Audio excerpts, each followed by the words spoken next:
49 वर्षों तक विश्व के बुद्ध ने गचे नदी के किनारे नंगे पैर यात्रा की। उन्होंने हमें मुक्ति के मार्ग का ज्ञान दिया, अंधकार को प्रकाश के मार्ग के समान बनाकर हमारा मार्गदर्शन किया।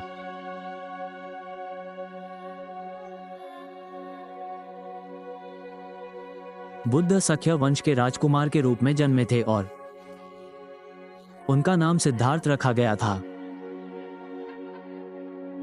जन्म के समय ही ऋषि ने भविष्यवाणी की थी कि वे बड़े होकर एक महान पवित्र राजा बनेंगे जो विश्व को एकजुट करेंगे। सख्य वंश के भावी शासक के रूप में राजकुमार सिद्धार्थ महल में सुख सुविधाओं से भरपूर जीवन व्यतीत करते थे।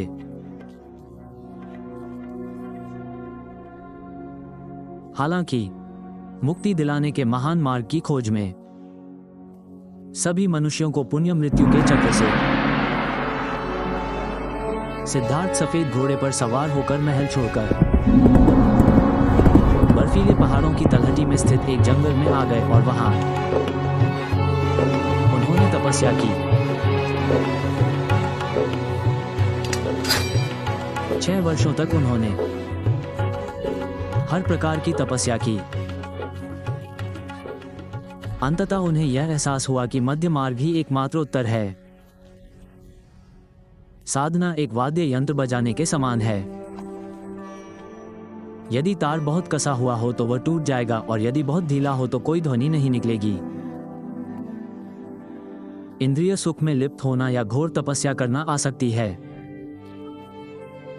मध्य भाग से शांति बनाए रखें, शरीर और मन की मुक्ति के लिए। सिद्धार्थ अकेले ही देह वृक्ष के नीचे साधना में लीन थे। उन्होंने मार की दुष्टता के कष्टों का सामना किया।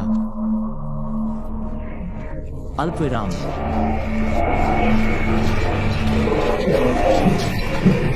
आप इसे कैसे सिद्ध कर सकते हैं? आप बुद्ध बन चुके हैं।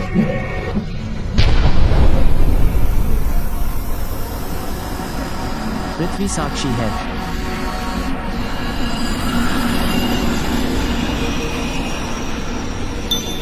उस क्षण सिद्धार्थ पूर्ण शांति और पूर्ण शून्यता में थे।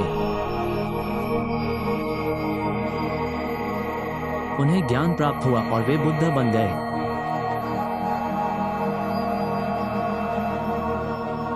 वास्तव में विचित्र सभी इंद्रियजन्य प्राणी बुद्ध नाम से विद्यमान हैं। प्रकृति, लेकिन यह व्यर्थ और भ्रम से दबी हुई है। मैं विनम्र होना चाहता हूं। मैं यश और धन का गुलाम नहीं हूं। मैं धर्म का प्रचार करने सभी इंद्रियजन्य प्राणियों को संसार के सागर से मुक्त करने आया हूं। महाराज, एक राजा के रूप में आपको अपनी प्रजा से अपने बच्चों के समान प्रेम करना चाहिए। एक राजा महिलाओं को लोगों पर अत्याचार नहीं करना चाहिए। जीवन को समान रूप से महत्व दिया जाना चाहिए, क्योंकि जीवन से बढ़कर कुछ भी सम्माननीय नहीं है। चाहे कोई भी पराक्रम हो, प्रत्येक व्यक्ति के भीतर एक आंतरिक आत्मा होती है जो प्रकाशमान हो सकती है।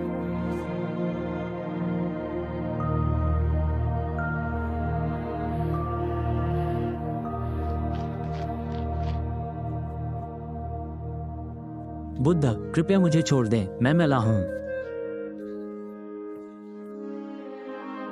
नीति, हमें स्वयं को कम नहीं समझना चाहिए। व्यक्ति जन्म से नहीं बल्कि अपने आचरण से प्रतिष्ठित होता है। आप लोगों के घरों से गंदगी साफ करते हैं, मैं लोगों के दिलों से गंदगी साफ करता हूं। इसलिए आप और मैं एक समान हैं। कृपया उठें।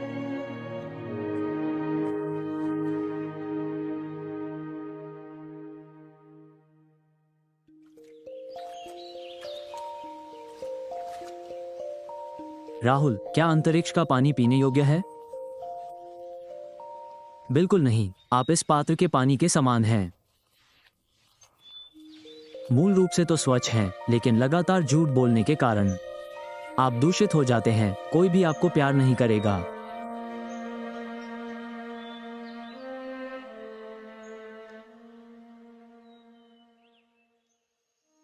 अनिरुद्ध, मुझे आपके लिए सिलाई करने दें। न तो शिष्यों ने और न ही संप्रदाय के लोगों ने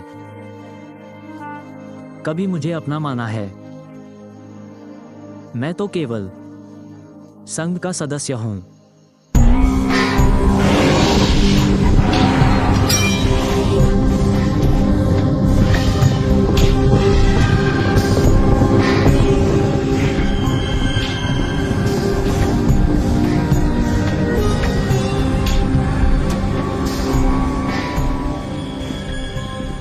विश्व पूज्य, आप धूप में सूखे पेड़ के नीचे क्यों बैठे हैं? कृपया छाया में जाएं। आपके अपने कुल की छाया किसी भी पेड़ की छाया से कहीं बेहतर है। महाराज, क्या आप इसे महसूस नहीं कर सकते? ज्ञान प्राप्ति के बाद से मैंने तुम्हें 8 प्रमुख भागों का दर्शन कराया है।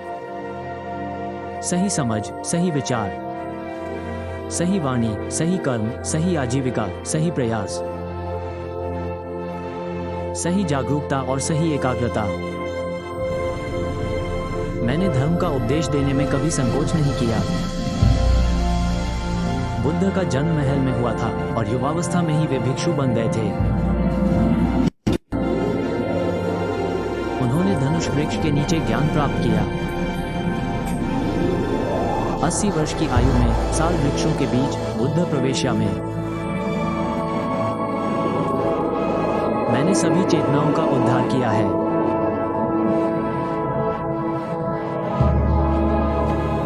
और उन प्राणियों के लिए उद्धार के बीज बोए हैं जिनका उद्धार अभी बाकी है।